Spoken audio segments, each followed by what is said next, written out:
My family was so perfect, you could have put us on a Christmas card. A big, beautiful house, every luxury in the world, and 2 loving parents. Until the day when I was in the 9th grade. My parents were hosting one of their grand Christmas parties when suddenly a group of men from the FBI barged in. One of them said, "You're under arrest for fraud," as they walked straight up to Dad. He screamed in protest as he was dragged away. Turns out, Dad had invested in a business venture with his friend, and it was a complete scam. The friend had run away with so many people's money, including Dad's. While he was in prison, I'd watch men in suits come by every day to take away all our things. They let us keep the house, though.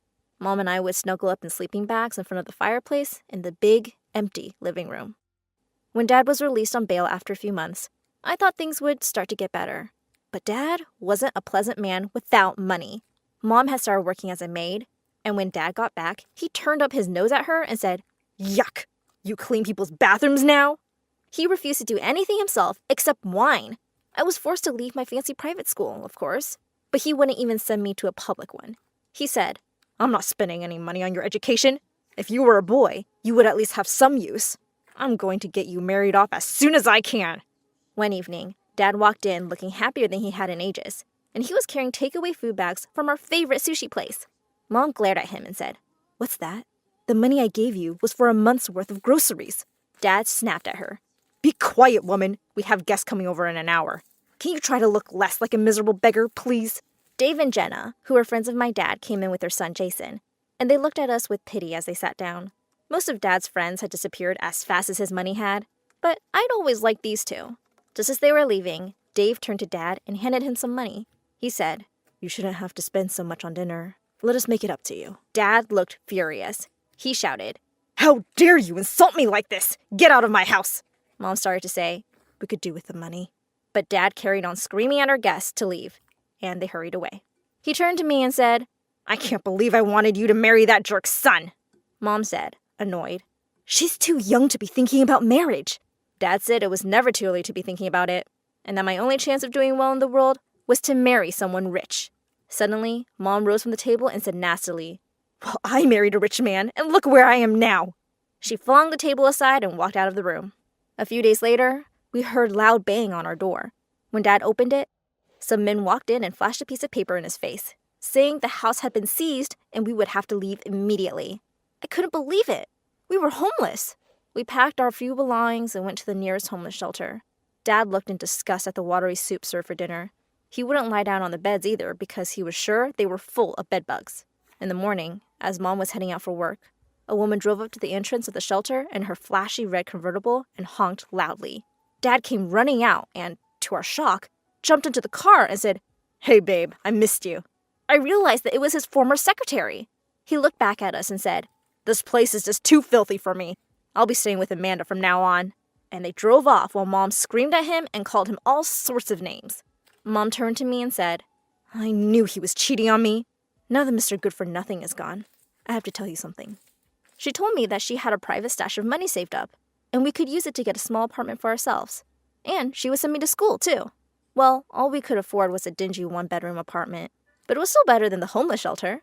I started looking at public schools in the area, but Mom thrust a brochure in my hand for a really fancy private school. I was surprised. Mom said she would keep doing her cleaning job. "I want you to hang out with the right kind of people and meet a nice guy." That meant rich, of course. It sounded really shallow, but I couldn't blame her. She'd gone from being the lady of the mansion to a maid. I got off the bus 2 blocks away and walked to my new school for New York's elite. I took 2 steps inside and tripped over something. I quickly got up, hoping no one had noticed. "Ouch, you okay?" I heard someone say. I turned around to see the most gorgeous boy smiling warmly at me. He introduced himself as Eli. Just then, a loud sports car sped into the parking lot, drowning out his voice. A really good-looking boy hopped out and was instantly surrounded by other students. Now that looked like someone I should be dating. I had to get close to him. He was rich, and Mom would be so happy.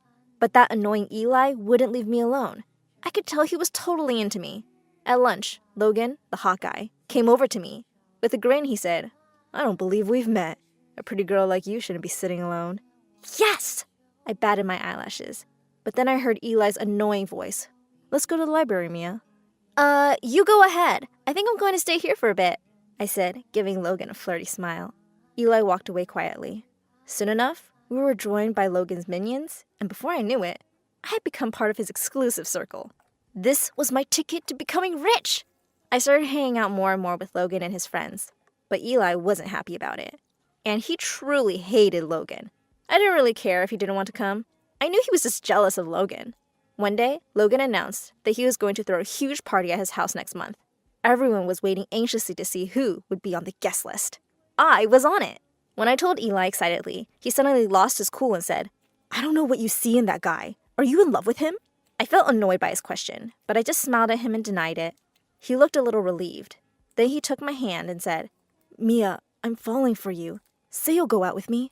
I had my sights set on Logan, but, well, Eli was pretty rich too. And he really adored me.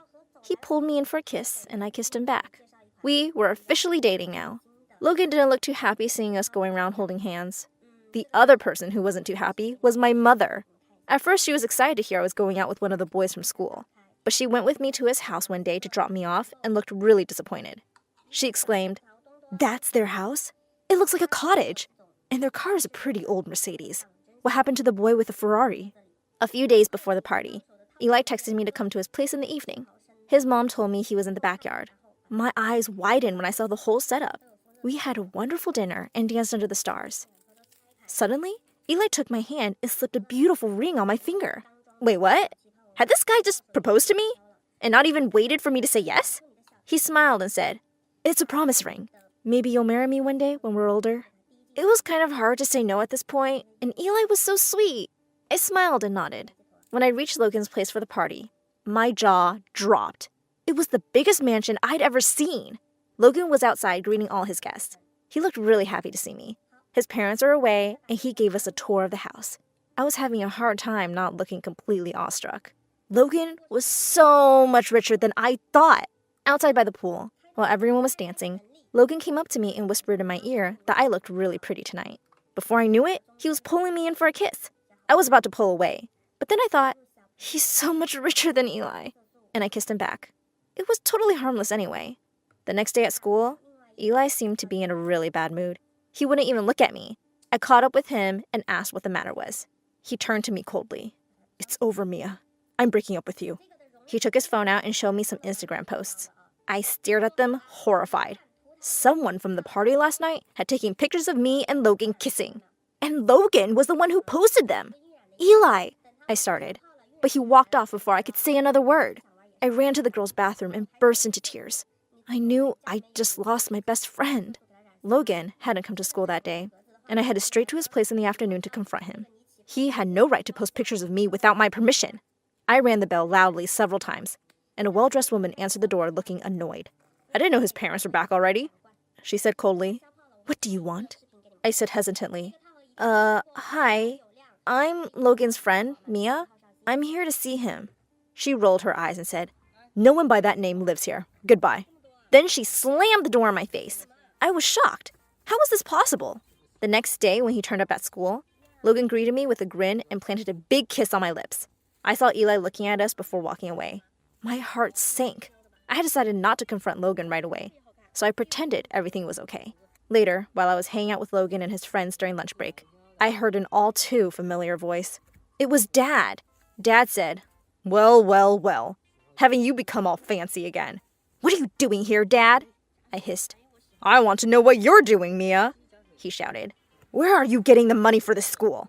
Have you moved out of the homeless shelter?" "I've left Amanda and I'm ready to move in." Logan let go of my hand abruptly and looked at me in disgust. "Ew, you live in a homeless shelter? I can't believe I kissed you." I could feel everybody's eyes on me and wanted the ground to swallow me up. I could see Eli's face in the crowd. He looked shocked, but also like he felt sorry for me. A couple of school guards started pulling my father away. He shouted, "I'll find you and your mother, Mia! I want my share of the money!" I ran away from there as soon as I could. Mom was furious that Dad had ruined everything for me. She screamed, "That man can't stop ruining our lives, can he?" She decided there was no point in sending me to that school anymore. "Everyone there knows you're poor. I'll find another school." Feeling really sad, I went to school briefly the next day to clear out my locker. I could hear people whispering around me and tried to leave as soon as possible. Just as I was leaving, I saw Logan heading out too. I decided to follow him and ask him why he had ruined everything by posting my pictures. He led me straight to the mansion he'd had the party at. What was going on? I was just going to ask him. I peeked over the wall and froze on the spot. There was Logan, wearing gardener's clothes and mowing the lawn. A woman who looked just like him came over to kiss him on the cheek and headed inside with cleaning supplies. Just then, Logan spotted my head over the wall and turned pale.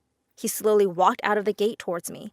Almost crying, he begged, "Mia, please don't tell anyone. It'll ruin me." He went on to explain that he and his mom worked here. The owners were really nice and were paying for the school since his dad had left them a few years ago. They'd sometimes even get their chauffeur to pick him up and drop him off. And his real name was Joe. I said, "I'll keep your secret, Joe, but you better start treating the people around you a little better. And take my pictures off your Instagram, jerk." Mom was shocked to find out that Logan was so poor. She said, "Maybe you should just be friends with Eli again. At least they have their own house and car." That was it, I shouted. "I've had enough, Mom. I'm sorry that your life is so hard now, but I'm not running after rich boys. Eli really loved me, and I broke his heart." I ran out and headed straight to Eli's place. I knew he wouldn't want to have anything to do with me, but I had to apologize, and I would give back his ring. I rang the bell several times, but no one answered the door, and the house still looked empty. Later that evening, I saw some news on the TV about a robbery at a big jewelry store in a nearby town. A policeman was proudly telling the news reporter that they had been looking for these thieves for years and had finally caught them. They were going to jail for a long time, and their teenage son would be sent to a foster home. I nearly fell off my chair in surprise when I saw their faces on the TV. It was Eli's parents. I looked down at the ring on my finger. I was pretty sure now that it was a real diamond ring. I decided to focus on my studies and work really hard to make my life better for Mom and me. We moved away to another city so Dad wouldn't come around to make us miserable. Years later, I went on to become a flight attendant, a job I really loved. As I stopped at a cafe after a long flight, a waiter approached my table. "Nice ring. Must be one lucky guy."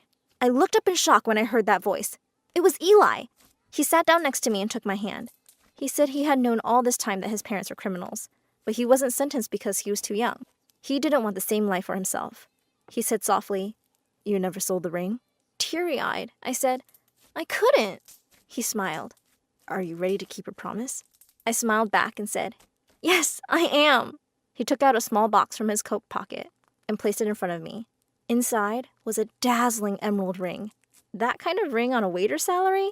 I was pretty sure it was stolen, but I took it anyway. Anyway.